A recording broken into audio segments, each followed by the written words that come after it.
Nah, kita akan bicara mengenai variabel Habib Rizik Syihab. Ya. Saya harus bilang ada. Padahal Presenter kan nggak butuh sopan dan ada, butuhnya ganteng. nanti di rumah takut salah. Iya, nanti di rumah takut salah. Kita salah ngomong nanti dia. Nah, Makin banyak kok salah kan. makin banyak. Coba nih, kasih pertanyaan untuk Prof. Nah, Prof, ini Habib Gus Yahya bilang kan bahwa di 2020 rame lagi gitu kan. Ya.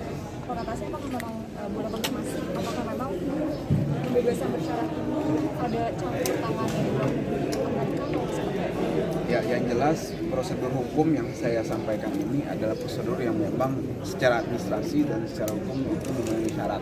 Apa itu? Jadi Habib ini memenuhi syarat di mana tim kuasa hukum dan Habib sendiri itu mengambil dua fasilitas sebagaimana diatur di Permenkumham pasal nomor 7 tahun 2022 mengenai remisi kita ambil 2 kali, dan juga ada yang namanya pembebasan bersyarat, dan itu kita hitung dari 3 perkara Habib. Yang pertama kerumunan Megamendung dibayar denda, kerumunan Megamendung sampai Agustus 2021, dari situ kita count on masuk ke sampai hitung-hitungannya kan kalau 1 tahun kalau 1 tahun ini berarti Agustus 2022.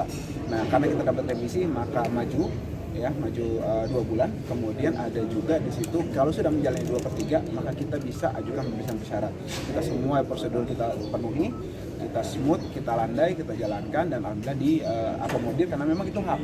Dan kemudian terjadilah 20 Juni kemarin gitu kan, dan itu pun perlu dicatat pembebasan bersyarat ini kita jalani sesuai aturan. Apa itu aturannya? Setelah masa ekspirasi selesai di akhir pada 10 Juni 2023 ada lagi namanya percobaan sampai 10 Juli 2024. Artinya semua sesuai prosedur. Jadi kalau ada informasi, spekulasi, ada tebak-tebak buah manggis, ada dugaan-dugaan tadi, itu sebenarnya adalah hak dari setiap warga negara, setiap masyarakat, setiap individu. Tapi spekulasi itu tentu saja harus ada fakta. Kalau saya tadi berdasarkan fakta hukum, kalau misalnya ada fakta lainnya, saya belum tahu. Ada dibantah berkaitan tidak adanya Saya campur tangan luar negeri kalau sosial membantah itu kan pasti saya harus punya bukti. Nah, saya tadi bukti hukum aja. Adapun misalnya saya dapat informasi bantahan dari Amerika resmi atau apa, nah itu mungkin saya bisa sampaikan. Karena saya tidak punya informasi bantahan resmi dari itu, dan juga memang terbukti tidak ada dari Amerika secara bantahan dari mereka ya gitu kan. Saya rasa itu kan sebenarnya ada beberapa aktivis yang menyampaikan tempo hari kan, makanya muncul pertanyaan dari isu seperti ini. Jadi saya tidak dalam kapasitas dan kompetensi untuk membantah, akan tetapi saya berdasarkan fakta hukum aja seperti itu. Bang, ini kan Pak HRS udah bebas bersyarat. Dalam waktu dekat ini ada agenda yang akan digelar mungkin oleh Pak Habib Rizik?